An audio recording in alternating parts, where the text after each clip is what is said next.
let me introduce our friend, Congressman Seth Moulton.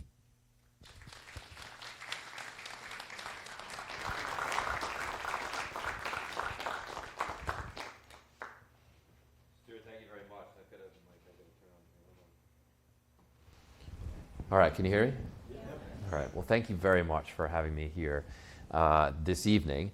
In many ways, my journey, as Stu said, comes back to a preacher who was a really important moral figure in my life, the Reverend Professor Peter J. Gomes, a towering figure at Harvard.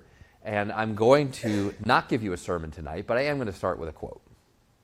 And the quote is, "All I wanted to do is live the American dream I fought so hard to protect."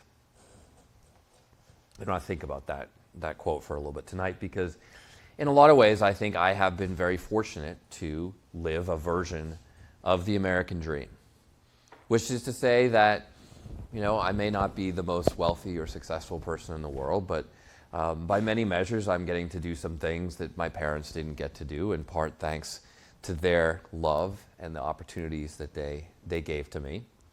I've often say that I don't come from a political family. The first congressman that my parents met was me, their son. I don't come from a lot of money. I paid off my last Andover loan, went to Andover on my second deployment to Iraq, and I still got, I think, one Harvard loan left out there. But through the amazing opportunities of our country and the amazing opportunities of educational institutions based right here in Massachusetts, I've been able to do some exciting things to serve our country, to give back in the United States Marine Corps, which I think is the finest fighting organization on earth, to be able to come back and serve the country again by running for Congress, and actually getting elected despite the fact that I was running against a 9-term incumbent with no political background, no family money, no famous name or anything like that. But I'm proud to be able to serve the country again. One of the things that most influenced me, the people that I served with. And it's safe to say that I would not be standing here before you tonight as your congressman if not for the experience that I had in the Marines. Yes, I went to Harvard, but if you look at my Harvard background, for everybody in life who sees my resume, Harvard physics, and not my transcript, I sound very smart. Luckily, that's most people, because most people don't get to see your transcript. But it was because of my time in the Marines and really the leadership opportunities and things I got to do serving in Iraq that enabled me to come back to Harvard, to go to grad school, and ultimately inspired me to run for Congress. I didn't grow up with political interests. In fact, after I came back and went to grad school, the first job I took, like every aspiring Massachusetts politician, was in Dallas, Texas. So even at that point, this was not on my radar screen as the thing to do.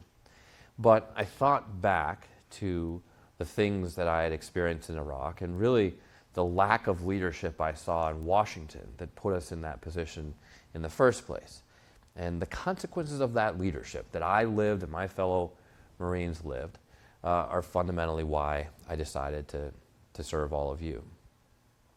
So I feel fortunate to be sort of living the American dream, or at least a certain version of it here tonight. But that quote I started with, all I want to do is live the American dream I fought so hard to protect, doesn't come from me. It comes from a man, James Hassel, a Marine I served with in my second platoon over in Iraq. And he shared that quote with a reporter when he was talking about the transition from being a veteran back into society. This transition is not easy for any of us. I just went through the opportunities that I have been able to enjoy as a returning veteran, including going to Harvard twice after I returned from the Marines. But even then, even with all those opportunities before me, even coming out of the Marine Corps, where my last job was working for General Petraeus, directly for the highest commander in Iraq, it was still a very difficult transition.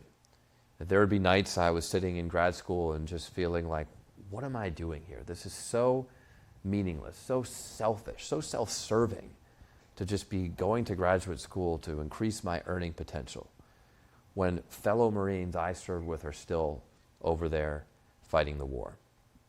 This is a very common theme that a lot of veterans experience, and James experienced it as well.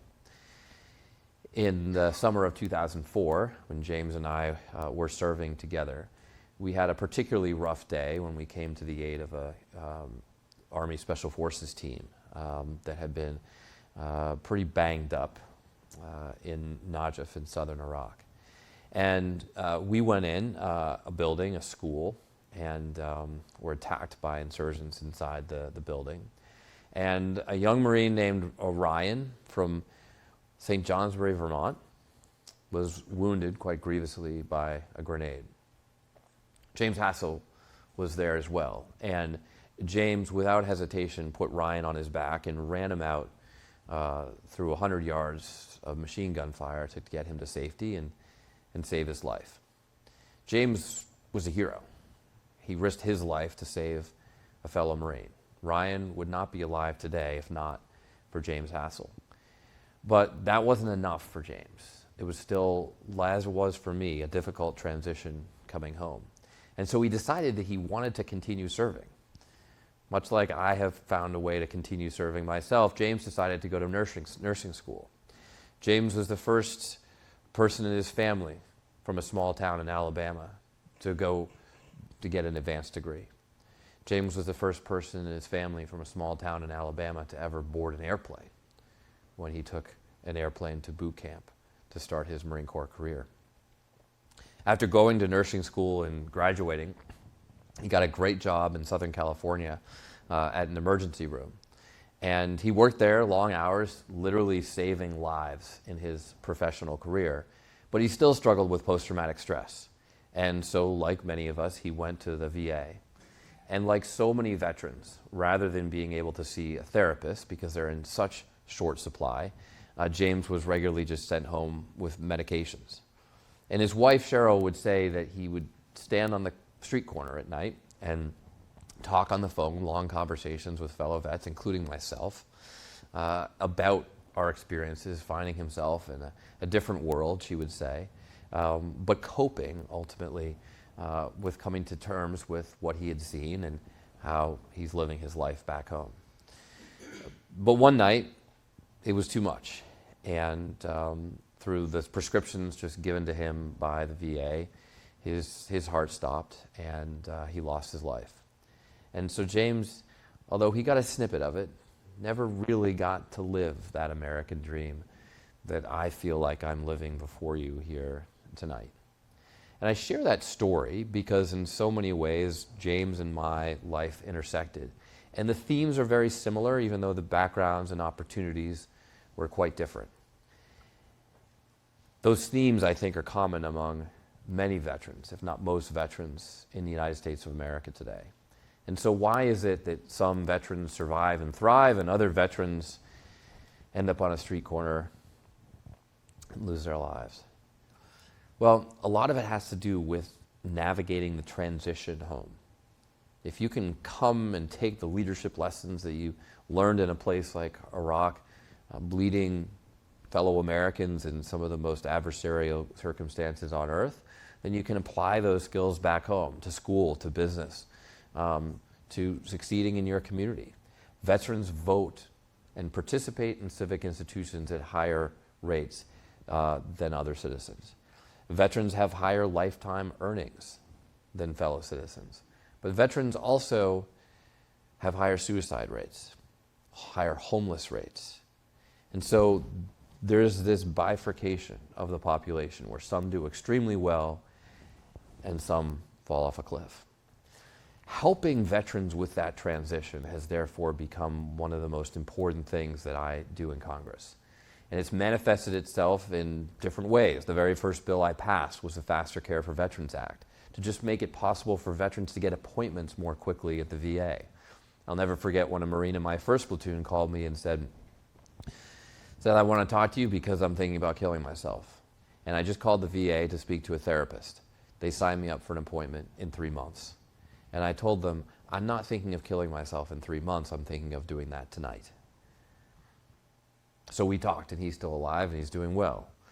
But helping veterans just simply get the care that they need and most certainly have earned has been part of my work in Congress.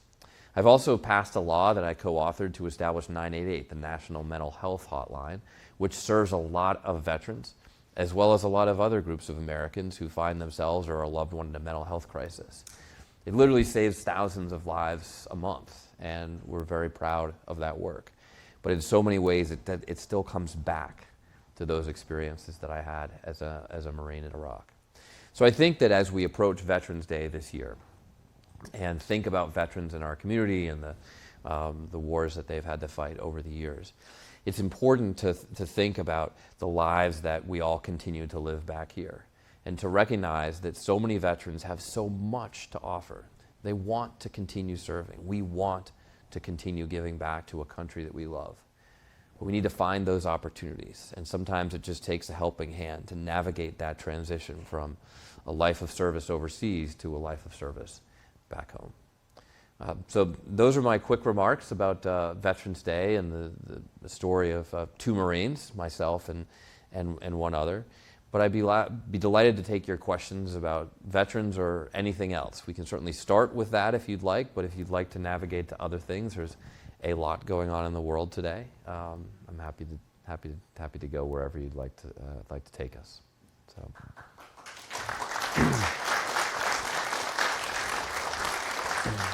Hello. Good evening, everyone. If you would, when you're asking a question, please speak directly into the microphone, as I am doing right now, in a cool, clear voice. Please remain respectful in your questions, please.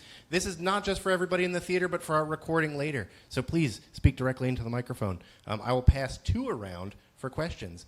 Who had a question? Thank you, Seth. Thank you, Seth, for your talk about veterans. Only about 1% of the population are veterans, unfortunately.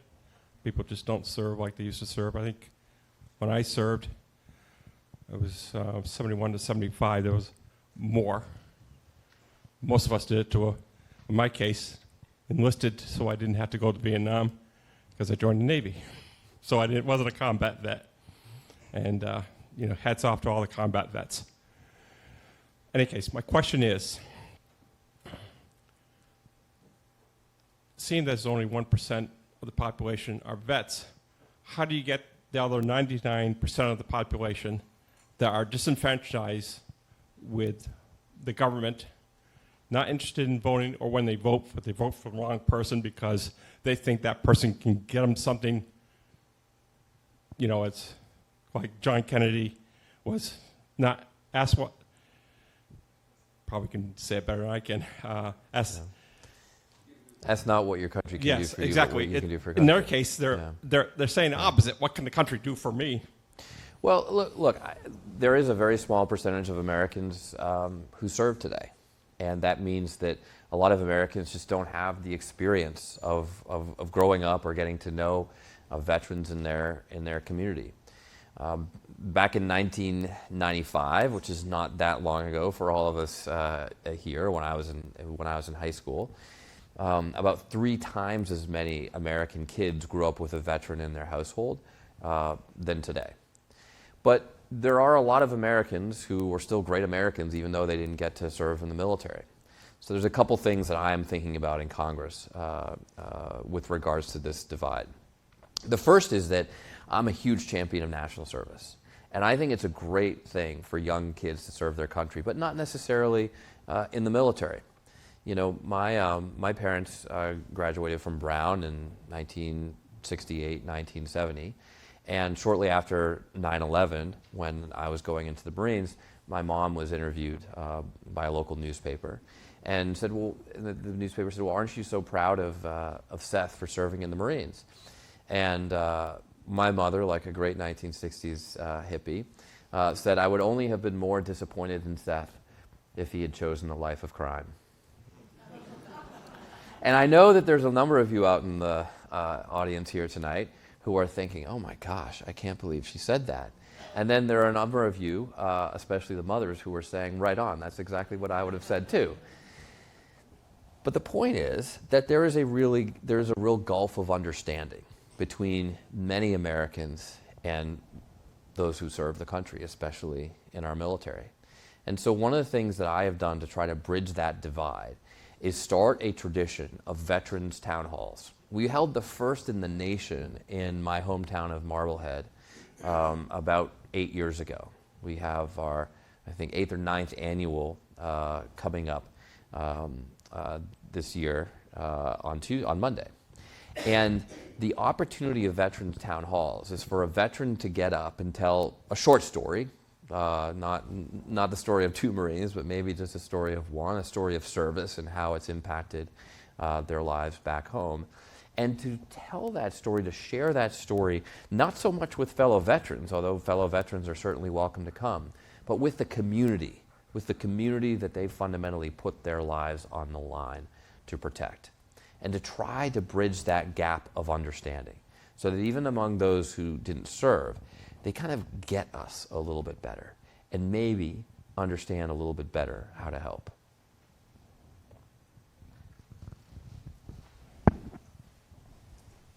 Congressman, thanks for your service. You went above and beyond, for sure. My name is Tom Smith. I'm retired Army. I did spend a year with the Marines in Quantico, which was a very good experience, a learning experience, as they say. I also spent 5 years in the Pentagon. So from what I read and what I hear these days, there's a lot of chaos and a lot of concern among people who work in the Pentagon about if they don't do or say the right thing that they're going to lose their jobs. Mm-hmm. And I know you pay pretty close attention to national security affairs, so I'd like to get some of your insights on what's going on in the Pentagon these days and how effective is the organization. So what year were you at Quantico? 79. I went to the captain's level course there.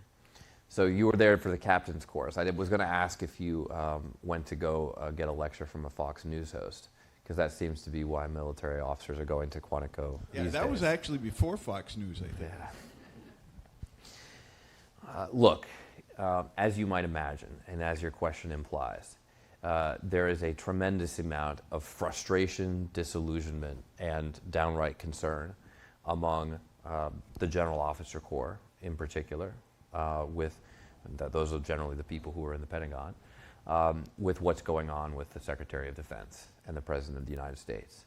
And they're concerned because they look up at these supposed leaders and don't see them following the Constitution, the rule of law, or the basic set of morals and ethics that is ingrained in you as a military officer in the United States. Military officers are not perfect, but one of the first lessons I learned when I showed up to Quantico for Officer Candidate School, which is the Marine Corps' version of boot camp, like Full Metal Jacket style, if you know the movie. The first lesson I learned was I could drop out of a run, and they'd probably let me try again the next day. I could fail a test, and they'd probably let me retake that test.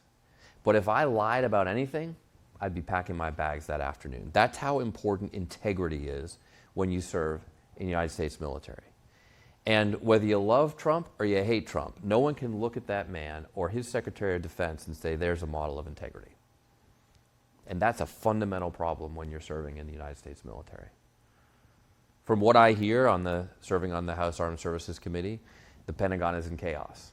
And that doesn't bode well for our national security. It doesn't bode well for our safety and security, even just sitting here tonight.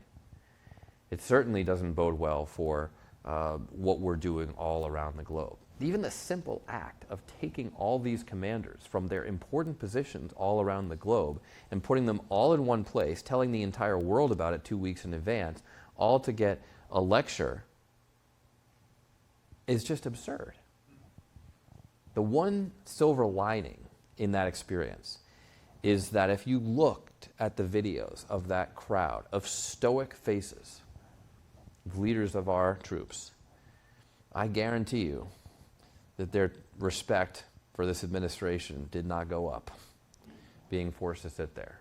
And hopefully it makes more of them consider very carefully how they may have to disagree or disobey an unlawful order if it comes down. One of the frequent questions that I get in this environment is from young people who say, Seth, I've always wanted to serve the country. Or sometimes they say, Congressman, I've always wanted to serve the country. And it doesn't seem like a time when you should do that. But my answer is always no. This is exactly the time that we need good men and women to serve. Because it takes a lot of courage and often a lot of intelligence to put yourself in a position where you may, in fact, have to disobey a dishonorable order. And that's exactly what we expect our troops to do. What's next? This gentleman I saw earlier. Actually, I saw this gentleman earlier. Excuse me. Congressman Moulton, hey, thanks for your time today and thanks for your service. Thanks for Rich coming. McGrean, commissioned the same year as you. I'm a 2002. Anyways, I'm a retired Air Force. So 2002 is the same year, yes. Yeah, so we went into service about the same time, retired Air Force. I think we both did multiple deployments. I had a two-part question. What was your experience? I know you deployed, obviously, in Iraq. I did Afghanistan.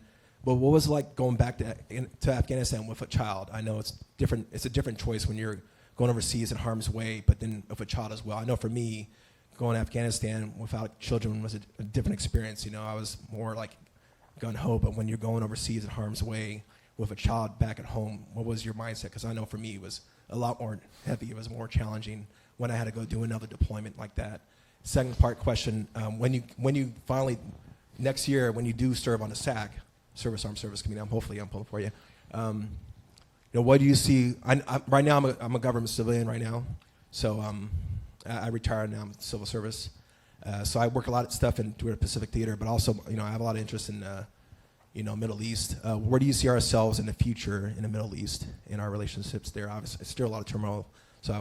So your time in Afghanistan, going there, and also in the Middle East in the future. Those are two very important and serious questions. The first, very personal. The second, about policy.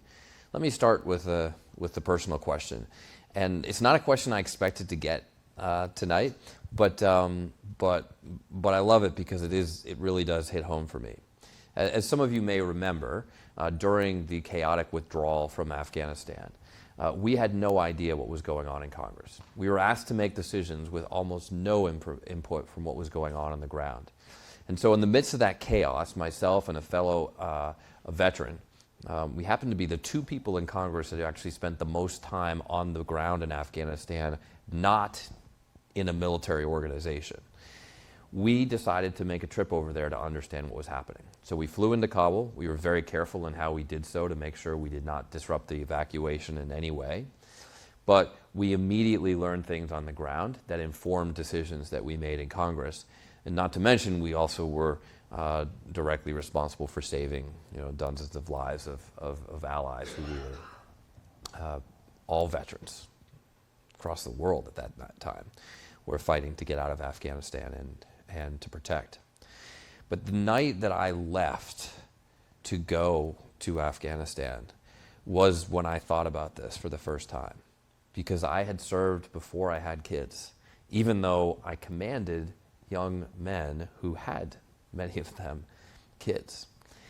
And looking across the dinner table at the faces of my two little girls and knowing that I was putting myself in harm's way again, and taking the risk that I not come home and continue being their dad, it weighed on me very heavily. And it made me appreciate so much more what so many of our troops go through, either because they have kids younger than I did or simply because they continue serving much longer than I did. It's really tough on families to serve. It's really tough on kids. And that's part of the enormous sacrifice that our military makes every day. Now, I won't comment much on the future of our presence in the Middle East because we could easily talk about this for an hour. But I'll leave you with one quote from a former Iraqi ambassador who's a friend of mine. He said, Seth, You may try to forget about the Middle East, but the Middle East will not forget about you. And so even as we try to shift our focus to other parts of the world, like deterring a war with China, or apparently invading Venezuela, since the president thinks that's a good idea, we still have to keep an eye on the Middle East. And it pays to have a presence there and to make sure that primarily diplomatically, but also militarily if necessary, we make sure that we support our allies and deter our foes, because it's an important part of the world. That's where we're sending most of our foreign military aid still, right? Sorry, the question? Most of our foreign military aid is still. I mean, I worked at the Jordan embassy, and it seems like that's an awful lot still there, yeah. All right, who's next? Hi, I'm Bob Banta from Andover, Massachusetts. Thank you for your service, and you have my vote for whatever you run for. So I'll get that right out. That's very generous. I'd like to follow up on the integrity question. Hope I'm not. Is it on? Okay.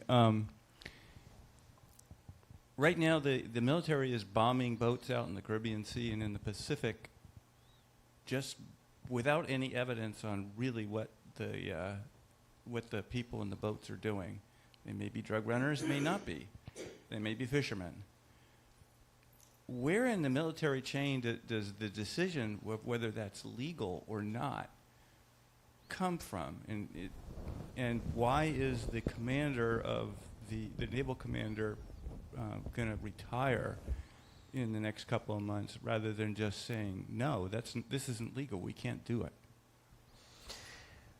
Well, to play devil's advocate, you don't know what evidence the administration has. And the administration tells us that they have evidence that these are drug runners, and no one in America likes drug runners. But I have the privilege of sitting on the Armed Services Committee, and so I have been in classified rooms where we ask these questions of the administration. And most recently, we had a bipartisan briefing for the House Armed Services Committee. Since they refused to brief the Intelligence Committee, several members of the Intelligence Committee joined us as well.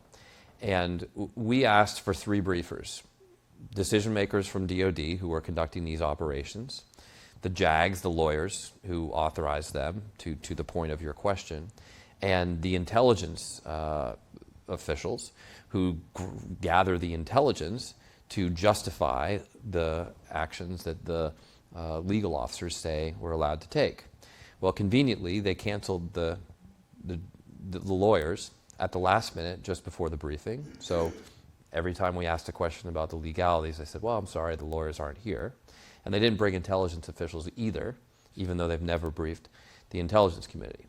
And so I think as American citizens, when we look at this administration and do not see bastions of integrity, people rightfully ask questions exactly like you have, and exactly like we were on the committee. And because this briefing was classified, I can't tell you their answers. But I can tell you what I said to the senior Navy admiral at the end of the briefing. I went up to him at the front of the room, I shook his hand, and I looked him in the eye, and I said, I hope you understand the constitutional peril you are in, and the peril that you are putting our troops in as well. I hope that answers your question. Thank you. Congressman, thank you so much. I'm in the back.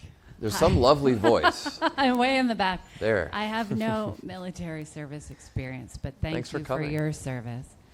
I want to turn around and return to some of the things you spoke about earlier, to ask for your ideas about veterans' transitions. And I'll just say, from my experience, one of my dear friends from Massachusetts served in Iraq as a SEAL, was later killed in action as a contractor. And the things that were very apparent in his life and what led to that point were, number one, a lot of tax dollars are moving to contractors, and for folks who are struggling with finding good ways to return to good careers, they end up in high-risk environments where they may act heroically, but they aren't acknowledged or indeed part of the military, and there may even be a sort of financial and ethical conflict at times between those two types of service. And And then two, and I approached Senator Kerry at the time, and until it became a political hot potato, they were willing to talk to me about it.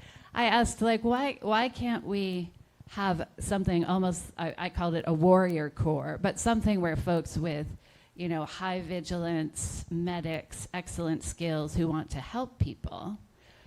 You know, I know that there are priority hirings in certain, you know, police, et cetera.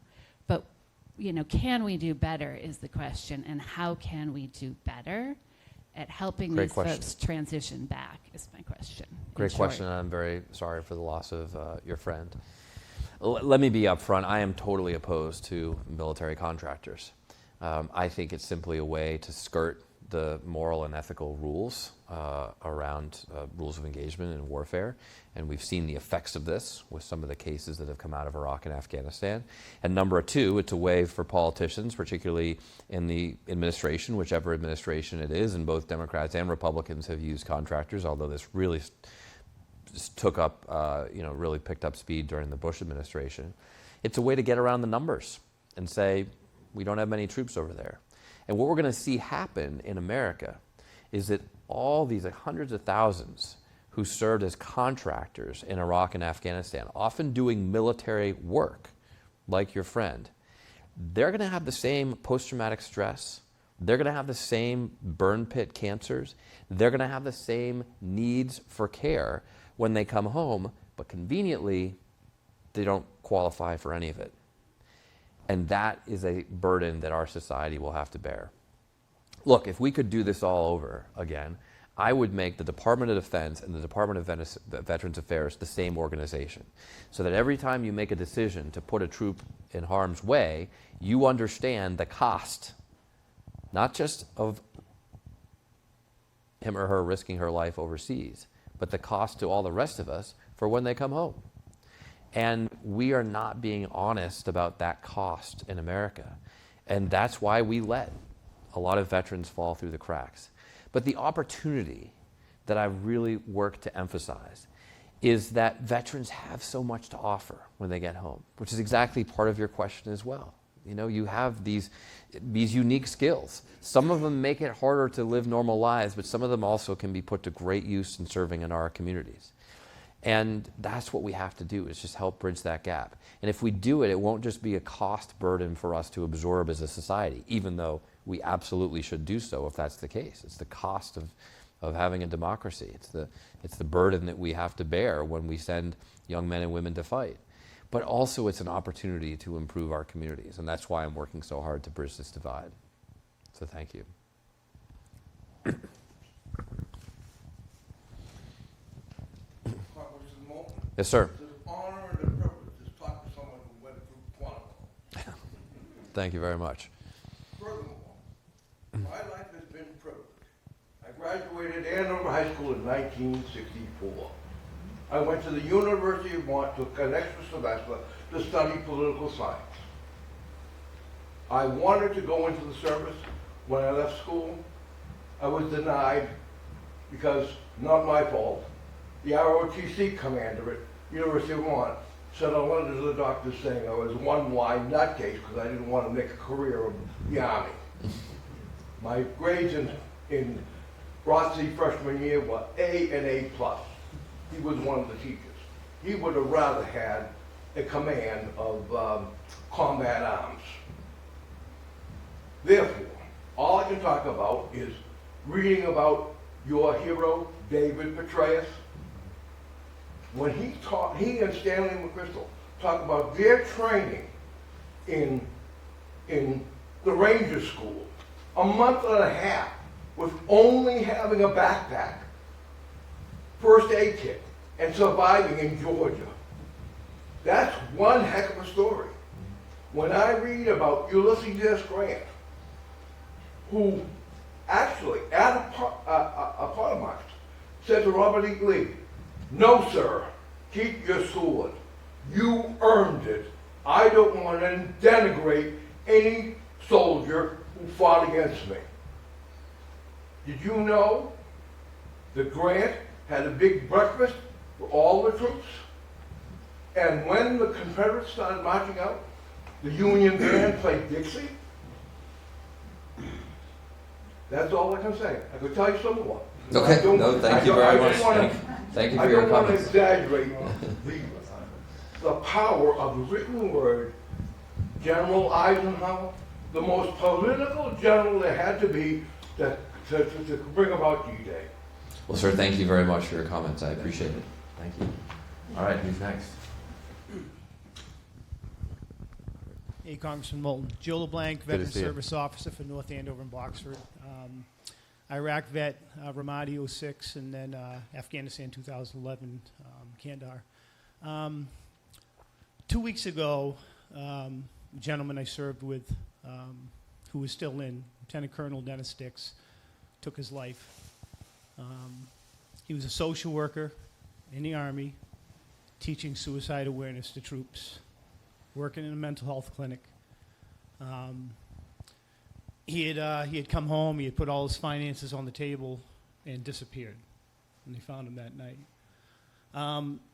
The reason I'm saying this is, can you speak on the op tempo of the Reserve and the Guard over the last 22 years of conflict? I know that, it's Sure. been mentioned, the amount of troops and, the percentage, 1% Yeah. to serve.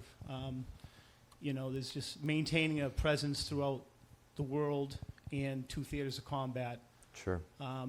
With the op tempo, Joe, happy to speak about it, and thank you very much for all of your service to our veterans and to our community. thank you, sir. I mean, look, it's not dissimilar to the situation with contractors, where we, rather than admitting that we seem to need more troops for these conflicts, if we're going to engage in them, we just keep using our National Guard and Reserve for missions that they're not really intended to. And I was always shocked by the number of National Guard troops that I would see in the midst of a war zone in Iraq. By the way, the National Guard is also not intended to invade Los Angeles. And that is a huge mistake as well. And there's more constitutional peril in that than even what we saw going on in Iraq. But there's no question that the pace of deployments and whatnot, especially over the last 20 years, has been difficult for our troops. It's also been difficult for the Navy. I don't know where our Navy veteran is. But our ships are not getting the repair that they need. Our planes in the Air Force, we have very high percentages of planes that are out of service right now because they're not getting the maintenance that they need because the op tempo is so high. One of the consequences of not having as many veterans serving in the House and the Senate is that we are more likely to get into wars. Some people may think that those of us who are fought in wars would happy to do it again, and of course the exact opposite is true. Those of us who have seen and experienced the horrors of war firsthand are far more reluctant to put our troops into harm's way. We're a lot more careful about decisions like voting for the Iraq War.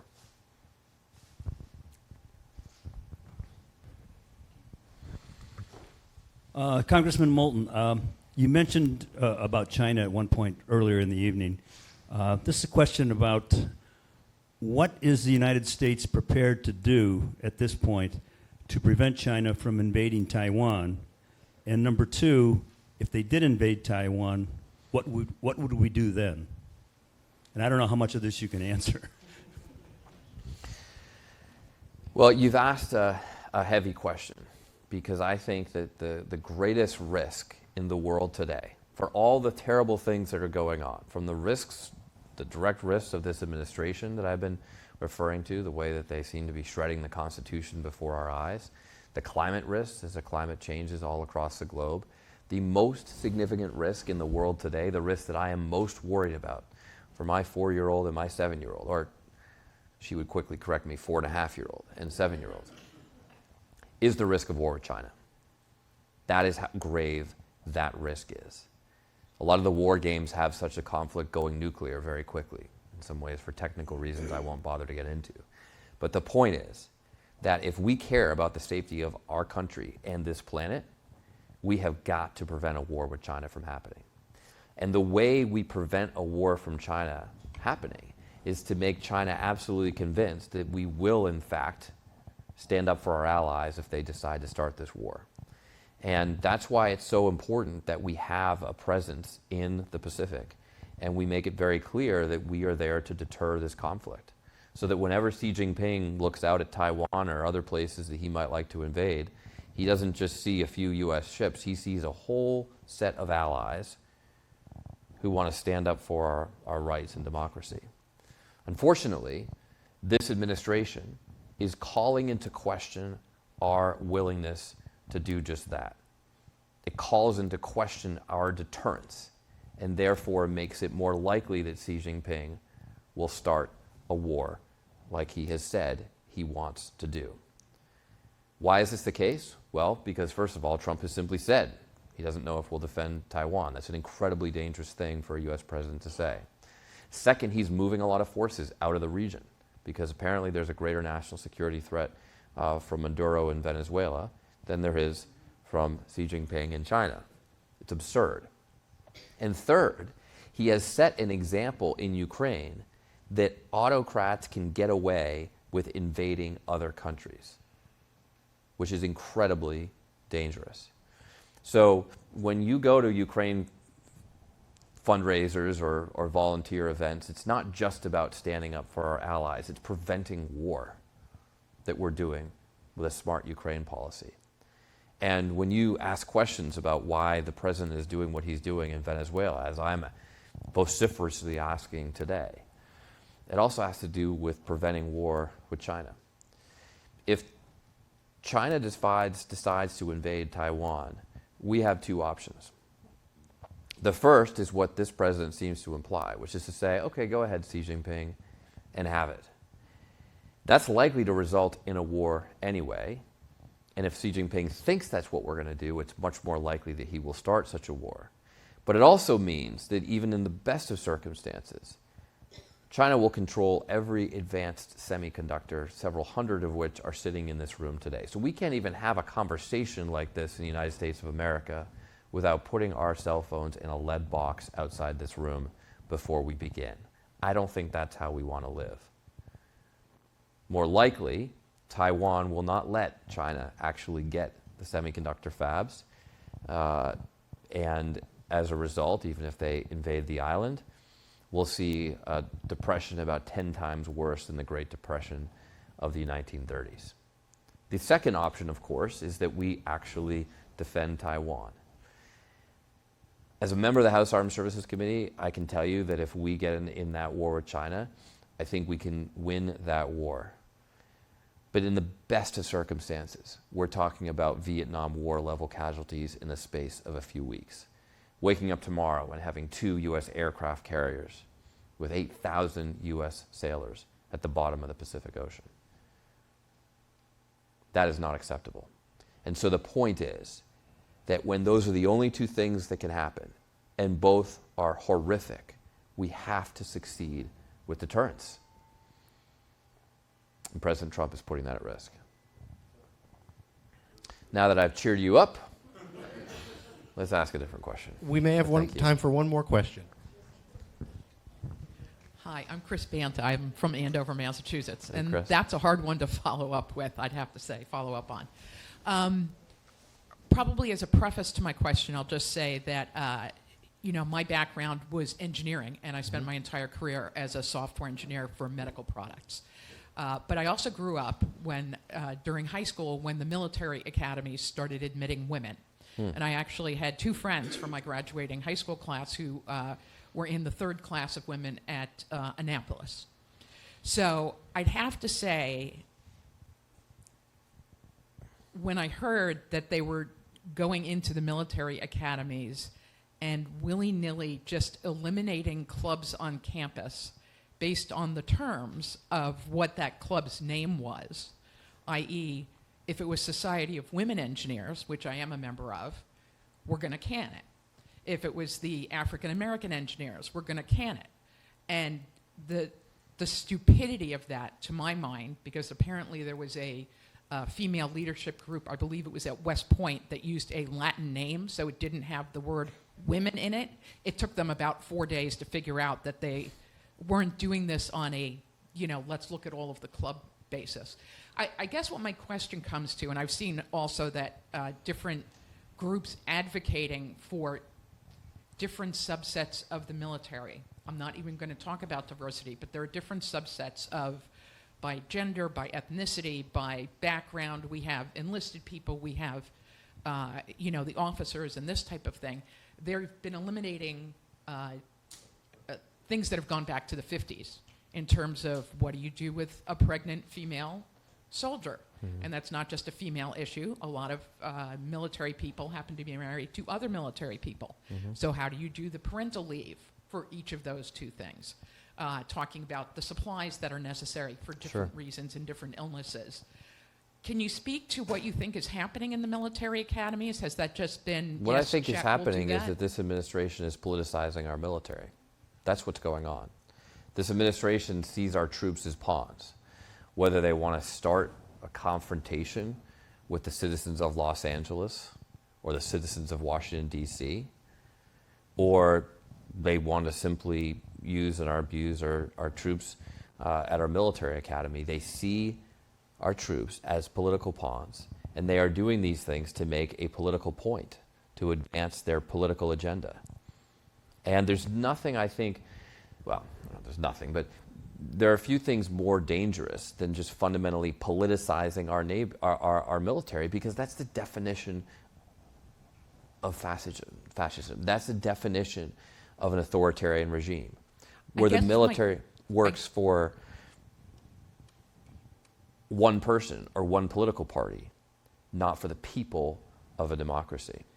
I guess if I were to really distill my question, what danger do you think it is to have a less diverse military to our country, with all of those points of view coming in?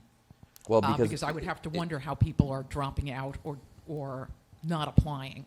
Look, in these instances. I mean, first of all, I don't think you should assume that the military is becoming less diverse, because I think our military is really resilient. And I know a lot of women who are not going to stand by and let themselves get kicked out, or let themselves follow this political agenda, or let this administration get away with its political intent, because they're really strong. And that applies with all different groups of people.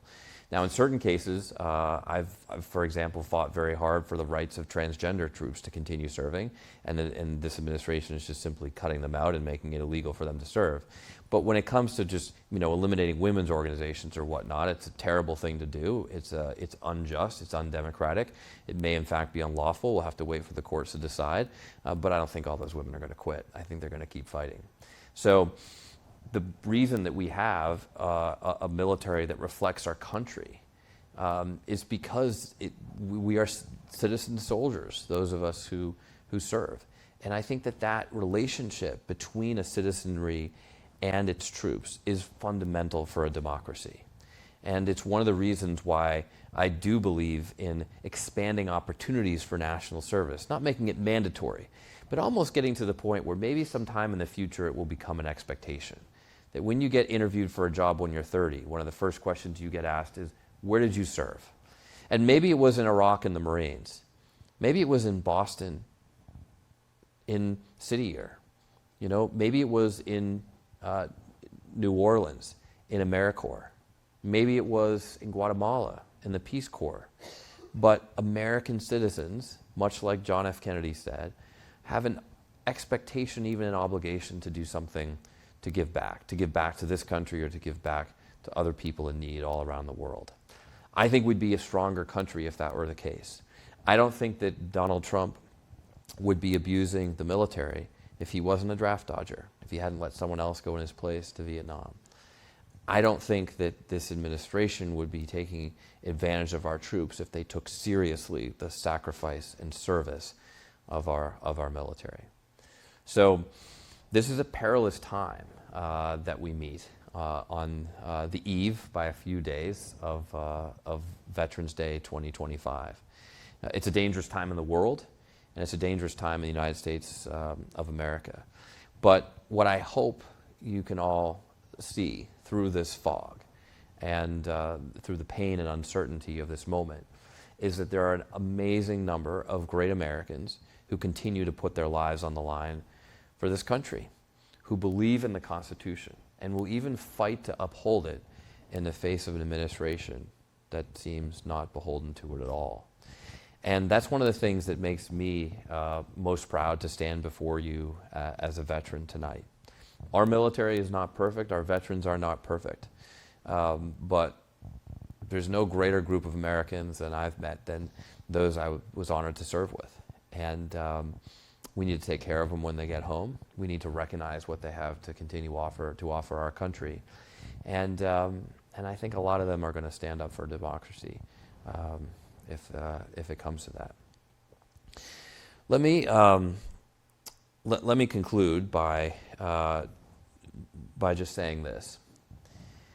I mentioned earlier that I started this new tradition of Veterans Town Halls, and we haven't gotten it to the point yet where every single community does it on Veterans Day, although that's the hope, to get to the point where you don't just go and cheer in a parade, but you actually go and listen to veterans to try to understand them a little bit better, to try to welcome them home, and to try to simply bridge this gap between those who serve and those who haven't. And so I would love it for you to try to come to a Veterans Town Hall this year. We're having another one in Marblehead, where it all started, in Abbott Hall. Incidentally, this is a tradition that Sebastian Junger, the author of Perfect Storm and Tribe, who's done spent a lot of time trying to understand veterans, he found this tradition in Native American or American Indian culture. And he brought it to us. He mentioned it in something that he wrote, and I called him up and said, let's actually do this. This is a great idea. And that's where this idea came from. And every time I've gone to a Veterans Town Hall on Veterans Day, I've come away amazed by the stories of fellow vets and what they've done to serve and how it's impacted their lives back home. You'll be struck by the diversity of our U.S. military, not just the way they look, but the way they think and their perspectives on war. We've heard from, I remember a U.S. Air Force general. He'd retired as a general, but he'd served in World War II and was so proud of everything that he had done. And then we heard from a lieutenant who served in Iraq and was ashamed of what he had done. We heard from those who had served in Vietnam and felt guilty for going, and we heard from those who served in Vietnam and felt guilty for not going, and everything in between. And it's an amazing window into not just our culture, not just our veterans, but our democracy. A democracy that I fear is on the line in the months ahead. So thank you very much for welcoming me here tonight.